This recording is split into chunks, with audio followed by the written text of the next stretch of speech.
Praise the Lord. नमस्कार समस्त को आउ एक विषय नहीं प्रभु आपण मान मध्य मत आनिले से मो प्रभु को धन्यवाद दिए।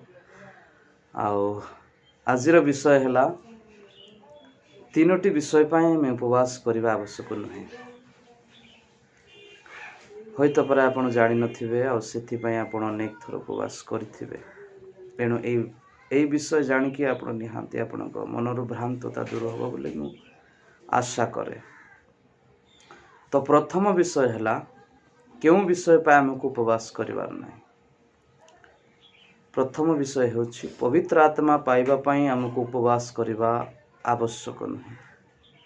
जदि आपण एफिसियो पुस्तक तार 1:13 पदरे पढ़े से लिखा अच्छी आम अलरेडी पाई सारीछु। जो दिन आम प्रभु जीशु ख्रीष्ट को त्राणकर्ता रूपे ग्रहण कलु परित्राण पाइलु से दिन ही पवित्र आत्मा आम मध्य को अलरेडी आसी गले। ताहा पाइबापी आमको आवश्यक नहीं उपवास करवा। एणु अनेक लोग पवित्र आत्मा पाइबापी उपवास करती। तुमर उपवास देखिकिना पवित्र आत्मा तुम उपरक आसबे नहीं, किंतु तांकर इच्छा हेले से आसबे। हाँ, तृषा जदि अच्छी पवित्र आत्मा पाइबापी ताहा अलग विषय, ताहा भी देखिकी पवित्र आत्मा निहाती आसती। किंतु तुमर उपवास द्वारा ही जे पवित्र आत्मा आसबे यह भूल अटे। तुम उपवास जे पवित्र आत्मा को आनी पकाइब यह भूल अटे। एणु उपवास पवित्र आत्मा पाई केबे करिवार नहीं, पवित्र आत्मा पाइबा पई करिवार नहीं। प्रभु जीशु कहिले मु आपे ताहा दान करिबी। जहन लेखा अछि मु आपे ताहा दान करिबी मो निज इच्छा अनुसार।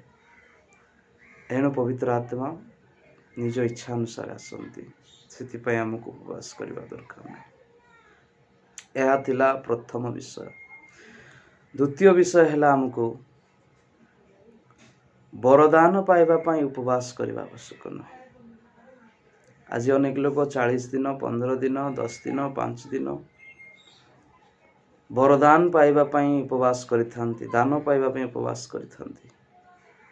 प्रभु ठारू मु केमती सुस्थतार वरदान पाइजिबी, मु केमती भविष्यवाणी वरदान पाइजिबी, एथिपाई उपवास करिबा किछि दरकार नहीं। से उपवास करवा जदि आपण पढ़िबे प्रथम कोरिन्थियो 12:11 पदरे लेखा अछि पवित्र आत्मा निजे तांकर इच्छा अनुसार प्रत्येक लोक को दान देथांती, वरदान देथांती। से जानती काहाकू केउ वरदान दरकार, से जानती काहाकू भविष्यत वाणीर वरदान दरकार, काहाकू परभाषार वरदान दरकार, काहाकू आरोग्यर वरदान दरकार, काहाकू नाना शक्तिर कार्यर वरदान दरकार। से जानती तांकरी सेवा अटे, से जानती केउ वरदान काहाकू देले तांकर राज्य बढ़िबो, से ठीक जानती। सेथिपाई आमको उपवास करने दरकार नहीं। से इच्छा न कले आमे वरदान पाई परिबा नहीं। से निज इच्छा अनुसार ही देवे। सेथिपाई आमको 40 दिन 50 दिन जाए प्रभु को ठारे उपवास करवा किछि दरकार नहीं। अनेक लोग आज से उपवास करती। मोर प्रिय माने से उपवास करवा किछि आवश्यक नहीं। प्रभु इच्छा कले निहाती देवे। यह थिला द्वितीय विषय। तृतीय विषय है अभिशाप जीवापाई आमको केबे उपवास करवा आवश्यक नुहे। जदि आम जीशु विश्वास करूँ, तांको आम त्राणकर्ता रूपे ग्रहण करूँ, ताहले से आमर अभिशाप को क्रूसरे नहीं जाइछंती। जदि पढ़िबे कलसियो 2:14 लेखा अछि से आमर अभिशाप को क्रूसरे नहीं जाइछंती। एणु से आमर उपवास करने दरकार नहीं। अनेक लोग कहती तो बापा मार अभिशाप तो ऊपर अच्छी उपवास कर। अनेक लोग कहती पूर्व पुरुषर अभिशाप अच्छी उपवास कर। किछि दरकार नुहे से उपवास करवा। जीशु ही अभिशाप नहीं जाइछंती निज ऊपर, से ही आम पई अभिशप्त हेले। आमको उपवास जीवापाई उपवास करवा आवश्यक नुहे। जदि आमे को जदि अभिशाप नेबापाई उपवास करिवार दरकार था ताले जीशु काहींकी मले क्रूसरे। ତାଙ୍କର ବଳିଦାନ କ'ଣ ଏତେ ଦୁର୍ବଳ ହେଇଗଲା ଯେ ଆମକୁ ସେଥିପାଇଁ ଉପବାସ କରିବାକୁ ପଡ଼ିବ ଅଭିଶାପକୁ ଯିବା ପାଇଁ? ଏହା ଅନେକ ଭ୍ରାନ୍ତ ଶିକ୍ଷା ଦେଉଛନ୍ତି। ଏହା ଭୁଲ ଅଟେ। ଅଭିଶାପ ଯିବା ପାଇଁ ଉପବାସ କରିବା କିଛି ଆବଶ୍ୟକ ନୁହେଁ। ପ୍ରଥମ କରନ୍ଥୀୟ କ୍ଷମା କରିବେ 2 କରନ୍ଥୀୟ 5:17 ଲେଖା ଅଛି, ଯଦି କି ଖ୍ରୀଷ୍ଟଙ୍କ ଠାରେ ଅଛି ପୁରାତନ ବିଷୟ ସବୁ ଲୋପ ପାଇଅଛି, ଦେଖ ସେ ନୂତନ ହୋଇଅଛି। ତାର ସବୁ କିଛି ନୂଆ ହୋଇଅଛି। ସେ ଏବେ ଆଉ ପୁରୁଣା ନୁହେଁ। ତାର ସେ ପୁରୁଣା ଅଭିଶାପ ଆଉ ତା ଜୀବନରେ ନାହିଁ।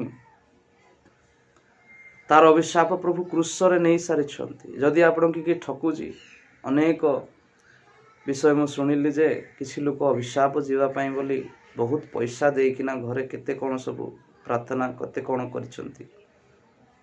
କିଏ ଗୋଟେ ପାଷ୍ଟର ଆସି କହିଲା ଅଭିଶାପ ଯିବା ପାଇଁ ହେଲେ ତୁମ ଘରେ ଏମିତି କରିବାକୁ ପଡ଼ିବ, 17,000 ଲାଗିବ, ତାହେଲେ ଯାଇକି ଉପବାସ ଯିବ। ସେ ଭୂତ ଜୀବନ ଯଦି ଯିବ ନାହିଁ, 17,000 ନେଇକିନା ଚପଟ। ଏଣୁ ମୋର ପ୍ରିୟମାନେ, ଅଭିଶାପକୁ ଯିବା ପାଇଁ ଉପବାସ କରିବା ଦରକାର ନାହିଁ। କାରଣ ପ୍ରଭୁ ଯୀଶୁଙ୍କର ବଳିଦାନ ଆମର ଅଭିଶାପକୁ ନେଇଅଛି। ମୁଁ ଯାହା ବି କହୁଛି ବାଇବେଲରୁ କହୁଛି। ଆଉ ମୁଁ ଜାଣେ ଆପଣମାନେ ମନରେ ଭାବୁଥିବେ କାହିଁକି କରନ୍ ଭାଇ ବହୁତ ଅଳ୍ପ ସମୟର ଭିଡ଼ିଓକୁ ବନାଉଛନ୍ତି। କାରଣ ଏ ଜଗତରେ ଆଜି ଅନେକ ଲୋକ ଅଛନ୍ତି ଯେଉଁମାନେ କି ବେଶୀ ଶୁଣିବା ପାଇଁ ଭଲ ପାଆନ୍ତି ନାହିଁ। ବେଶୀ ବାକ୍ୟ ଶୁଣିବା ପାଇଁ ତାଙ୍କ ପାଖରେ ଟାଇମ୍ ହିଁ ନାହିଁ। ଏଣୁ ମୁଁ କହିଲି ଅଳ୍ପ କିଛି କୁହେ, ଅଳ୍ପ ଖାଦ୍ୟ ଖାଆନ୍ତୁ, ହୃଷ୍ଟପୃଷ୍ଟ ହୁଅନ୍ତୁ। ବେଶୀ ତ ଶୁଣିବା ପାଇଁ ଭଲ ପାଉନାହାନ୍ତି, କମ୍ ସେ କମ୍ ଅଳ୍ପ ଖାଇକିନା ହେଲେ ବଳବାନ ହୁଅନ୍ତୁ। ବେଶୀ ଖାଇକିନା ପେଟ ବାହାରିବା ଅପେକ୍ଷା ଅଳ୍ପ ଖାଇକିନା ଶିଖିଯାଆନ୍ତୁ। ତାପରେ ଯେତେବେଳେ ଇଚ୍ଛା ପ୍ରକାଶ କରିବେ ଯେ ଭାଇ ଆପଣ ଆଉ ଟିକେ ଅଧିକ କୁହନ୍ତୁ, ନିହାତି ଆଗକୁ ବଢ଼ିବା ଆମେ। ଏଣୁ ମୁଁ ଆଶା କରେ, ଭରସା କରେ ଏଇ 3ଟି ବିଷୟ ଆପଣ ଶିଖିଛନ୍ତି ଯେ ଏଇ ବିଷୟ ପାଇଁ ଆମକୁ ଉପବାସ କରିବା ଦରକାର ନୁହେଁ। କାରଣ ଏହା ଅଲରେଡ଼ି ପ୍ରଭୁ ଯୀଶୁ ଆମକୁ ଦେଇ ସାରିଅଛନ୍ତି। ଏଣୁ ଏ ବିଷୟ ଆପଣଙ୍କୁ କେମିତି ଲାଗିଲା, ଏ ବିଷୟ କ'ଣ ଶିଖିପାରିଲେ ତାହା କମେଣ୍ଟ କରନ୍ତୁ। ଆଉ ନିଜର ମତକୁ ପ୍ରକାଶ କରନ୍ତୁ। ଆଉ ଯଦି ମୋର ଚ୍ୟାନେଲକୁ ଆପଣ ଦେଖୁଛନ୍ତି, ଲାଇକ୍ ଦିଅନ୍ତୁ, ସବସ୍କ୍ରାଇବ୍ କରନ୍ତୁ, ଅନ୍ୟକୁ ସେୟାର ମଧ୍ୟ କରନ୍ତୁ। ସେମାନେ ବି ଯେମିତି ସତ୍ୟତାକୁ ଜାଣିପାରିବେ।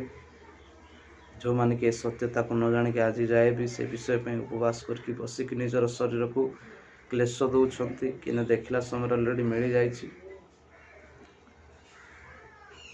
ଏଣୁ ମୁଁ ଆଶା କରେ ମୋର ପ୍ରିୟ ଭାଇମାନେ, ଭଉଣୀମାନେ, ଯିଏ ବି କେହି ଆପଣ ଦେଖୁଛନ୍ତି, ଏହା ବିଷୟ ଆଜି ଆପଣଙ୍କୁ ନୂଆ ଶିକ୍ଷା ଦେଇଅଛି, ଆପଣଙ୍କ ଭ୍ରାନ୍ତତାକୁ ଦୂର କରିଅଛି। ଯଦି ଆଉ ଯେକୌଣସି ବିଷୟରେ ଆପଣ ଶିଖିବା ପାଇଁ ଚାହୁଁଛନ୍ତି, କମେଣ୍ଟରେ ଟାଇପ୍ କରିବେ ଯେ ଭାଇ এই ବିଷୟରେ ଆପଣ ଏକ ଭିଡ଼ିଓ ଅପଲୋଡ଼ କରନ୍ତୁ, ମୁଁ ନିହାତି ତାହା ଅପଲୋଡ଼ କରିବି। ଏଣୁ ପ୍ରଭୁ ଏହି ବାକ୍ୟରେ ଆପଣମାନଙ୍କୁ ଆଶୀର୍ବାଦ କରନ୍ତୁ।